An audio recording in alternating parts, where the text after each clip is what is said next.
Hello, good morning, good afternoon, good evening, जब भी sir आप ये वीडियो देख रहे हैं। आज का हमारा टॉपिक जो हम स्टार्ट करने वाले हैं उसका नाम है intensity due to volume charge distribution. Intensity due to volume charge distribution, ये है हमारा आज का टॉपिक। और इसके अंदर हम सबसे पहले डिस्कस करेंगे what is the term volume charge distribution is all about. Volume charge distribution क्या होता है? It is a 3D charge distribution 3D charge distribution over a region of space. 3D charge distribution over a region of space मतलब ये है कि charge एक particular reason के अंदर 3D चार्ज 3D स्पेस के अंदर किस तरह से डिस्ट्रीब्यूटेड है। This is called volume charge distribution. मान लीजिए रो जो है मेरे पास, ये है volume charge density. Let rho be the volume charge density at any point in the given volume. मान लीजिए रो जो है चार्ज डेंसिटी है किसी भी पॉइंट पे गिवन वॉल्यूम के ऊपर, तो रो की जो वैल्यू हो जाएगी, rho is going to be charge contained divided by volume. कितना चार्ज एक यूनिट वॉल्यूम के अंदर है, that is called charge density. तो अगर मान लीजिए if let d q be the small charge considered for small volume dV, then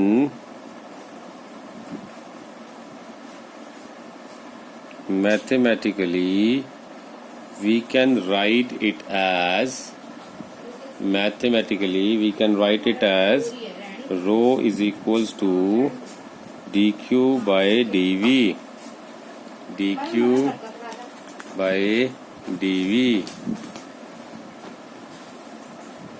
so rho की वैल्यू क्या आ जाएगी? Rho is going to be coulomb per cubic metre, coulombs per cubic meter is going to be rho. मान लीजिए अगर charge, example से समझते हैं इसको। मान लीजिए अगर चार्ज Q है मेरे पास, इसको मैंने स्प्रेड कर दिया over the total volume V। अगर मान लीजिए एक टोटल वॉल्यूम किसी एक 3D स्ट्रक्चर के ऊपर मैंने Q चार्ज को डिस्ट्रीब्यूट कर दिया, तो in that case rho is going to be equals to Q upon volume of that 3D structure.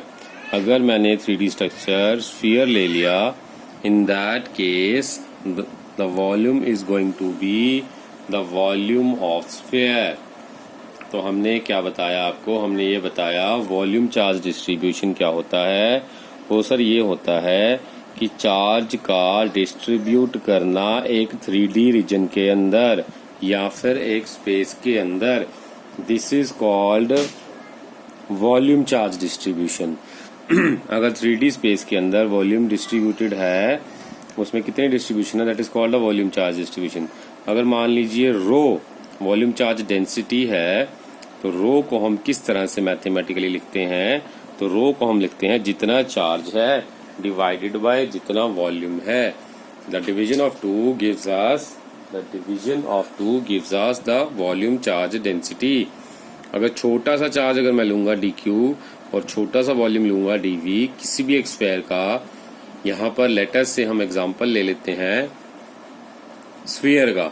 तो स्फीयर के ऊपर अगर छोटा सा चार्ज dq ले लिया, उसमें से छोटा सा जो वॉल्यूम dv ले लिया, तो मैथमेटिकली रो की वैल्यू हो जाएगी dq अपॉन dv। तो रो क्या हुआ?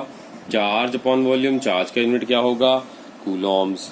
और वॉल्यूम का यूनिट क्या होगा? Metre cube. तो हम लिखेंगे rho is equals to coulombs upon metre cube. अब इसको एग्जांपल से समझते हैं। मान लीजिए अगर मेरे पास चार्ज Q है, इसको मैंने स्प्रेड कर दिया टोटल वॉल्यूम V के साथ, तो रो की वैल्यू क्या आ जाएगी? Rho is equals to Q upon volume of the sphere. तो rho is equals to Q upon volume का formula 4/3 pi r cube. 4/3 pi r cube, ये फॉर्मूला हो जाएगा सर रो का। अगर मेरे पास वॉल्यूम छोटा है और चार्ज छोटा है, जैसे मैंने यहाँ पर एग्जांपल में लिया था, so for small charge dq having small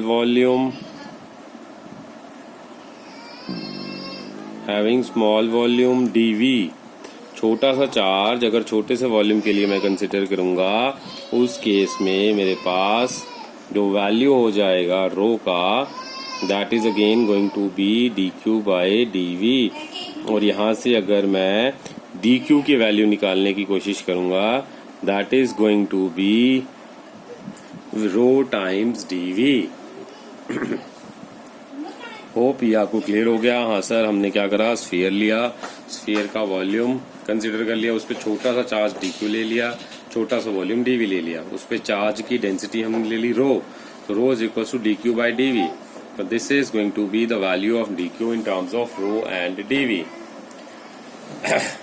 so अगर हमारे पास डेंसिटी चार्ज टोटल q है उस स्फीयर के ऊपर, उसका वॉल्यूम हमें पता है, अगर रेडियस r है उसका, तो formula is going to be charge upon volume. Volume का formula 4/3 pi r cube. This is a volume of a sphere. छोटे से चार्ज के लिए ये हो जाएगा। अगर मुझे फाइंड करना हो कि टोटल F कितना होगा फॉर ए टेस्ट चार्ज, अब हम कंसिडर करेंगे for a test charge Q0 which is placed at a distance r from the sphere having radius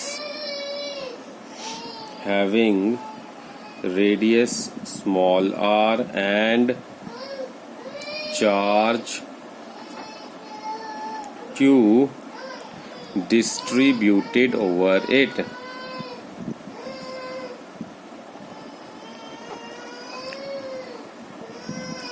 Now if we have to find electric field, so to find electric field due to that charge, to find electric field due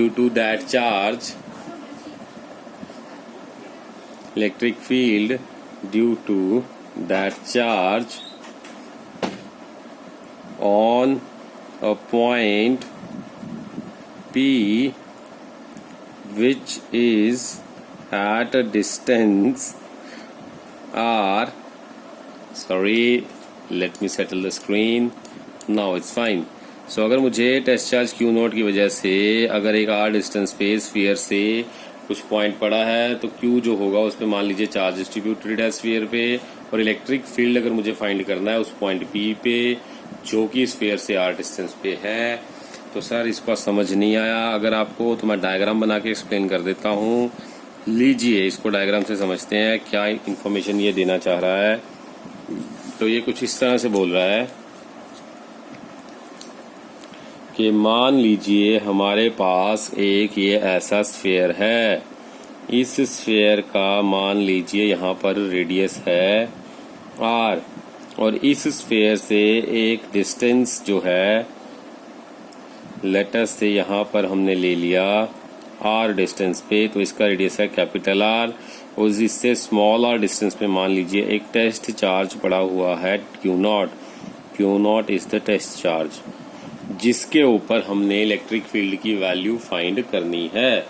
तो अगर मुझे test charge Q0 पे electric field की value find करनी है जो कि r distance पे है from the centre of the sphere, और रेडियस ऑफ द स्फीयर है कैपिटल R, उसको फाइंड करने के लिए डायरेक्टली मैं फाइंड नहीं कर सकता, तो फिर कैसे फाइंड करेंगे सर? उसके लिए मुझे कंसिडर करना पड़ेगा एक छोटा सा part. This is going to be a small volume dv। अच्छा, इससे पहले इसमें मैं बता दूं कि इस स्फीयर के ऊपर लेट अस से पॉजिटिव चार्ज इक्वली डिस्ट्रीब्यूटेड है। पॉजिटिव Q चार्ज इस स्फीयर पे लेट अस से इक्वली डिस्ट्रीब्यूटेड है। अब मुझे अगर सारे चार्जेस की वजह से उस पॉइंट P के ऊपर जहां पर टेस्ट चार्ज Q0 पड़ा हुआ है फाइंड करना हो इलेक्ट्रिक फील्ड, डायरेक्टली नहीं हो पाएगा। उसके लिए हमें क्या करना पड़ेगा? एक छोटा सा वॉल्यूम कंसिडर करना पड़ेगा। So consider a small volume dv due to which we can find electric field at point P। अगर मुझे वॉल्यूम dv के लिए at point P electric field को फाइंड करना हो तो कैसे करेंगे जी? तो dv ये है, इसके लिए पॉइंट P पे मुझे अगर इलेक्ट्रिक फील्ड को फाइंड करना है, let the volume dv has charge dq on it। मान लीजिए इस वॉल्यूम dv के ऊपर चार्ज जो है वो है dq। तो इस चार्ज इस dv वॉल्यूम के लिए अंदर जो चार्ज है dq, इसकी वजह से मैं फाइंड कर सकता हूँ इससे, क्योंकि ये r डिस्टेंस पे है, यहाँ पर ही मैंने कंसिडर करा है ये वॉल्यूम, तो इससे लेटस से ये पॉइंट जो है r डिस्टेंस पे है, तो इसकी वजह से इलेक्ट्रिक फील्ड कितना हो गए? So due to dv, let's say dE is the electric field, then dE is going to be equals to k charge dq by distance r square। तो ये छोटे से वॉल्यूम dv के अंदर जो छोटा सा चार्ज dq था, अगर उसकी वजह से r डिस्टेंस पे टेस्ट चार्ज Q0 पड़ा हुआ है, उसके ऊपर अगर मुझे इलेक्ट्रिक फील्ड निकालना है तो भाई मैं निकाल सकता हूँ। फॉर्मूला अप्लाई कर दूंगा k into D Q charge bond distance r square. ये तो सर छोटे से वॉल्यूम के लिए निकाल दिया आपने, पूरे के लिए बताओ अब क्या होगा?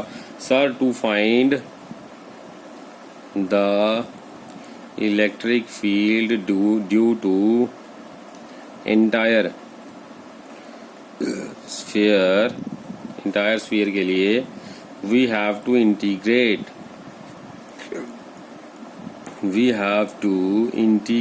इट। तो मतलब integration of dE equals to integration के d q upon r square. अब इंटीग्रेशन मैंने लगा दिया पूरे का फाइंड करने के लिए। ऐसे छोटे छोटे पार्ट्स को मैं लेके इंटीग्रेट कर सकता हूं तो टोटल का आ जाएगा। But as we know d q जो होगा that is going to be rho times dv. D q जो होगा रो टाइम्स डीवी के बराबर होगा। गुड, अब इसकी वैल्यू पुट कर देते हैं। Let this be equation 1, let this be equation 2, put 2 in 1 and we get, दो को एक में पुट कर देते हैं and we are going to get d is equals to integration k rho dv upon r square, k rho dv upon r square. तो E net हो जाएगा हमारे पास इक्वल्स टू इंटीग्रेशन में से के बाहर आर स्क्वायर बाहर इंटीग्रेशन रो dv।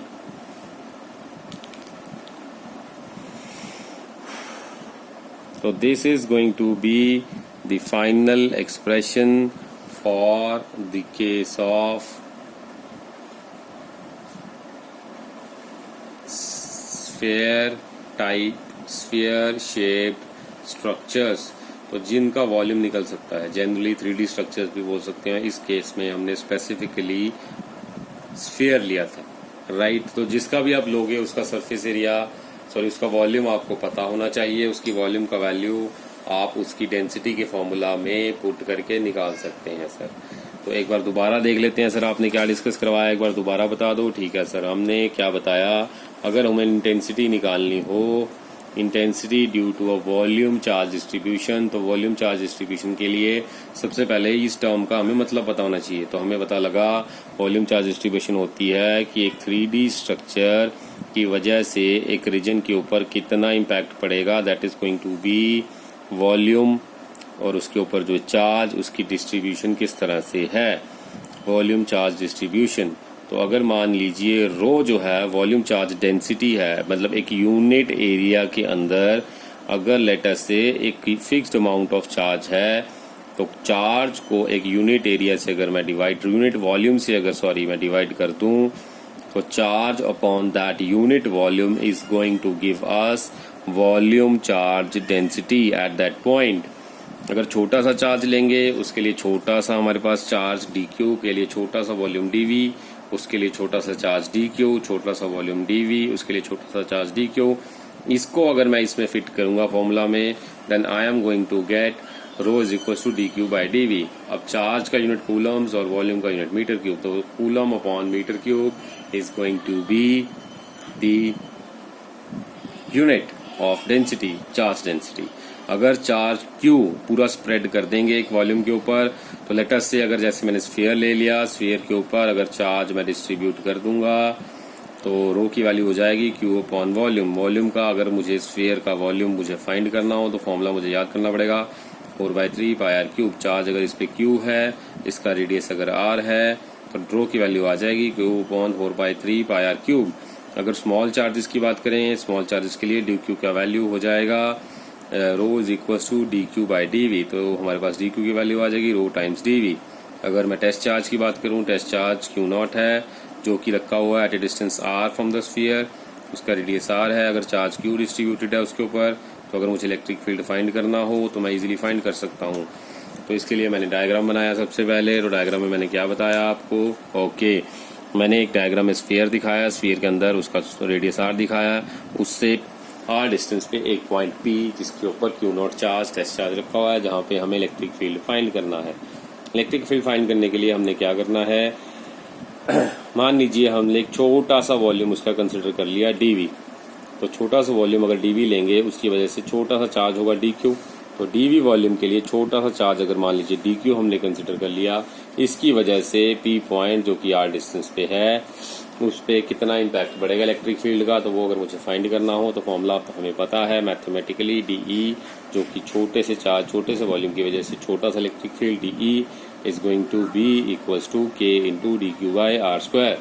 अगर मुझे फाइंड करना इलेक्ट्रिक फील्ड पूरे स्फीयर की वजह से, तो उसमें मैं कैसे फाइंड करूंगा, integration dE is equals to k dq by r square.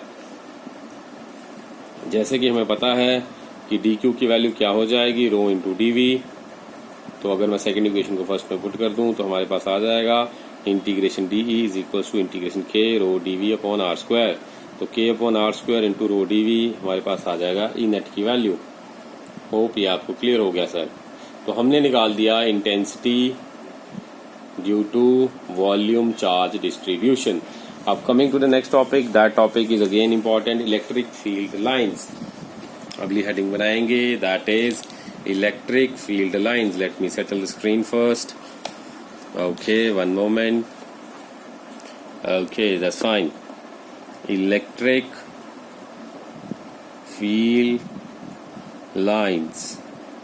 What are electric field lines? Electric field lines क्या होती हैं सर? कि इसका दूसरा नाम है electric lines of forces. Electric lines of forces भी बोलते हैं इसको। This concept or the world is given by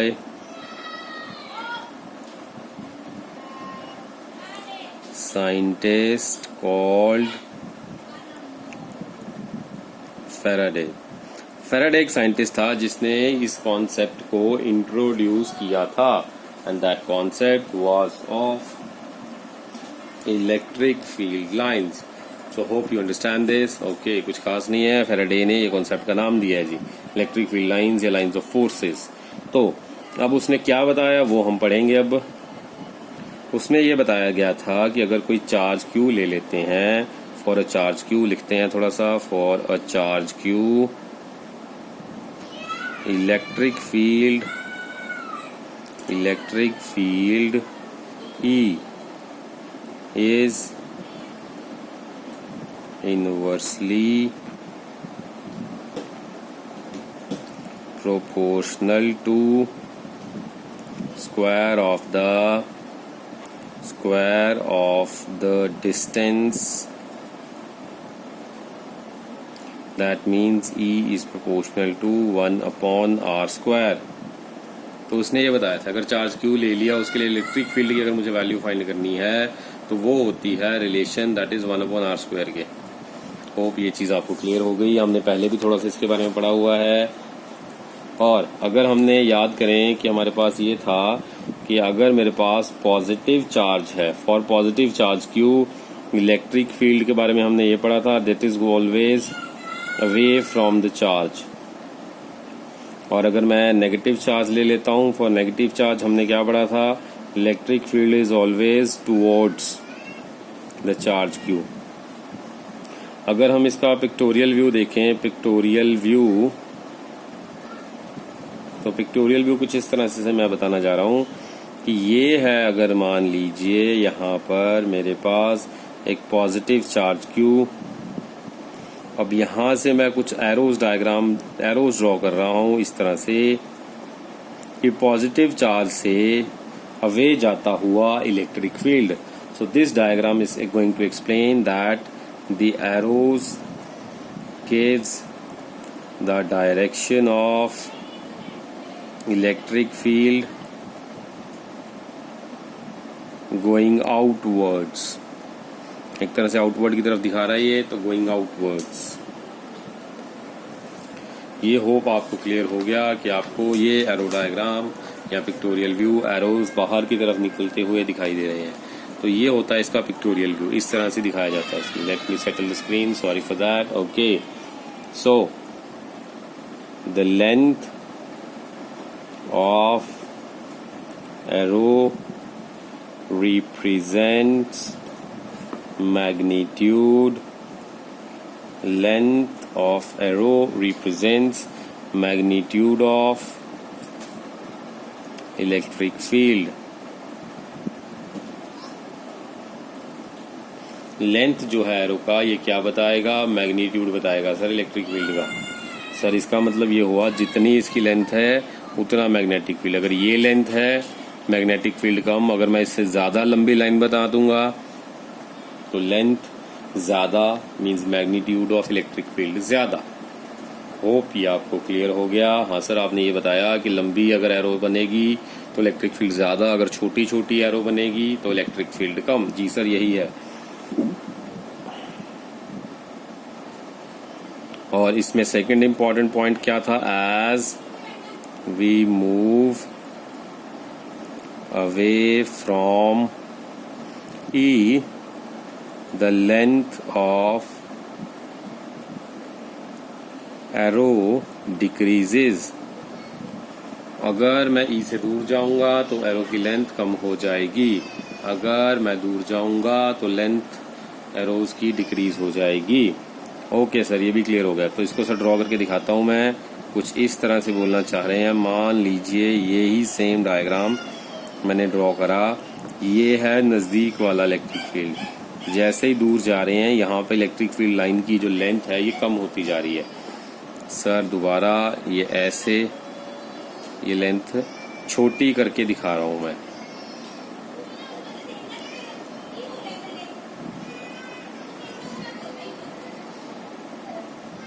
तो इस तरह से जैसे जैसे हम दूर जा रहे हैं चार्ज से, इलेक्ट्रिक फील्ड लाइंस की लेंथ छोटी होती जा रही है। So as we move away, length जो है एरो की डिक्रीजेस। ओके सर, तो फिर ये डायग्राम जो है पहले साइंटिस्ट लोग इसी तरह से, जब उन्होंने इन्वेंट करा था फैराडेज ने, तो इसी तरह से बनाया करते थे। Because this was a very complex way and very tedious way. बड़ा अजीब तरीका है ये बार बार एरोज को छोटे छोटे करके बनाना। तो इसलिए इस स्ट्रक्चर को बाद में साइंटिस्ट लोगों ने थोड़ा मॉडिफिकेशंस के साथ बना दिया, and that is going to redraw, and they have redrawn the same structure like this. So we redraw the diagram by showing the magnitude of electric field lines by the density of lines. तो हमने इसको density of lines की terms में जो है दिखाना शुरू कर दिया बाद में, क्योंकि ये थोड़ा सा टेडियस वे था। सर ने जैसे बताया कि बार बार इलेक्ट्रिक फील्ड लाइंस को छोटे छोटे एरो करके बनाना मुश्किल था, इसलिए साइंटिस्ट लोगों ने कुछ नया इन्वेंट कर दिया, या हम बोल सकते हैं कुछ नया तरीका बता दिया। उन्होंने ये बताया कि हम आज के बाद डेंसिटी ऑफ लाइंस की हेल्प से जो है मैग्नीट्यूड ऑफ इलेक्ट्रिक फील्ड को डिफाइन करेंगे। तो सर वो क्या था? तो कुछ इस तरह से था सर वो, अगर मान लीजिए ये पॉजिटिव चार्ज है 1 2 3 4 5 6 7 8 9, और एक दूसरी तरफ से ये इलेक्ट्रिक फील्ड है प्लस क्यू चार्ज, इसके अंदर 1 2 3 4, ऐसे अगर मैंने यहाँ पर 8 लाइन से ड्रॉ किया, वहां पर मैंने अगर 4 लाइन से ड्रॉ किया, 1 2 3 4 5 6 7 8 9, यहाँ पर 9 लाइंस हैं, यहाँ पर 4 लाइंस हैं, तो ये लाइंस वेरी कर गई। तो अगर ये लाइंस वेरी कर रही हैं मतलब मैग्नीट्यूड वेरी कर रहा है, तो इसका मैग्नीट्यूड इलेक्ट्रिक फील्ड का ज्यादा है एज कंपेयर टू इसका मैग्नीट्यूड ऑफ मैग्नेटिक फील्ड कम है। तो डायरेक्शन तो वही रही। For a positive charge moving outwards, this is showing the magnitude of electric field, overall magnetic field is more, and this is again positive charge electric field going outward, but these lines are showing that electric field line का magnitude electric field का इस point charge की वजह से कम है। तो arrows इस तरह से शो करते हैं मैग्नीट्यूड। तो डेंसिटी ऑफ लाइंस का कॉन्सेप्ट उन्होंने फिर इन्वेंट करा कि मैग्नीट्यूड जो होगा डेंसिटी ऑफ लाइन से ज्यादा होगा। अगर डेंसिटी देखिए यहाँ पर ज्यादा है, मतलब सेपरेशन क्या हुई, अगर डेंसिटी ज्यादा हो गई, यहाँ पे डेंसिटी ज्यादा होगी तो सेपरेशन कम हो गई। अगर डेंसिटी कम है तो सेपरेशन ऑफ लाइन से ज्यादा है। तो उन्होंने इस तरह से इसको आइडेंटिफाई किया कि हम density of lines, separation of lines की टर्म्स में मैग्नीट्यूड ऑफ इलेक्ट्रिक फील्ड को डिफाइन करेंगे। So what they have defined, let me turn to the next page and write it down for you. Okay sir, that was, let me settle the screen. Okay, fine. So this is according to the new concept, the magnitude of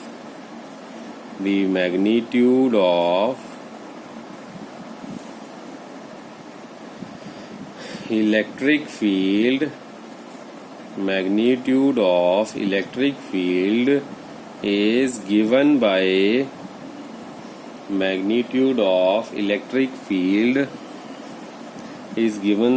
the density of lines,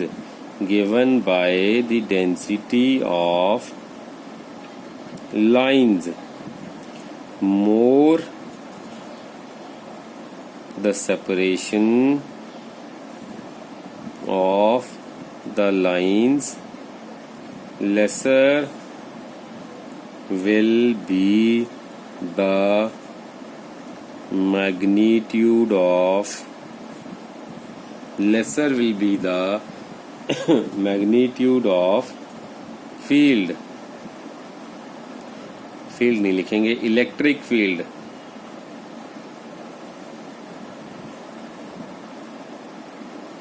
सो इसको इस तरह से भी हम देख सकते हैं। I am going to redraw the same diagram.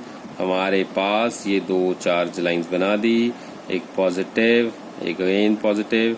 इसमें मैं बनाऊंगा 1 2 3 4 5 6 7 8।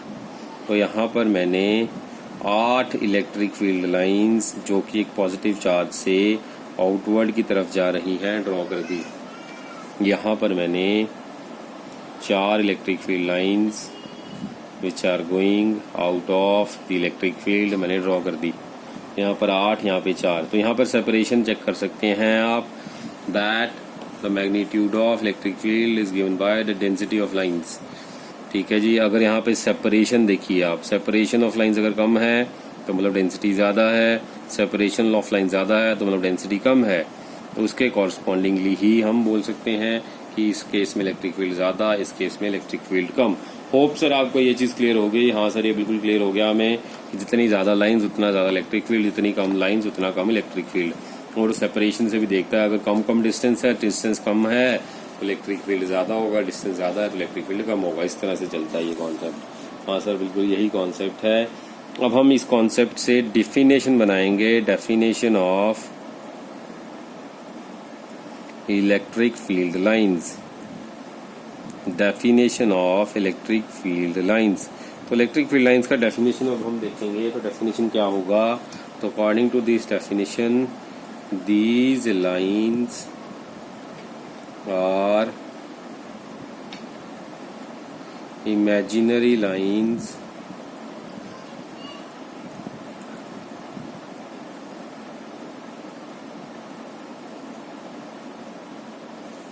in a region of space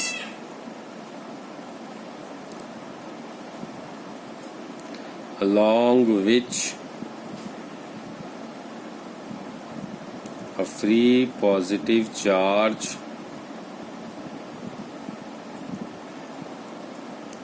would move if allowed to do so.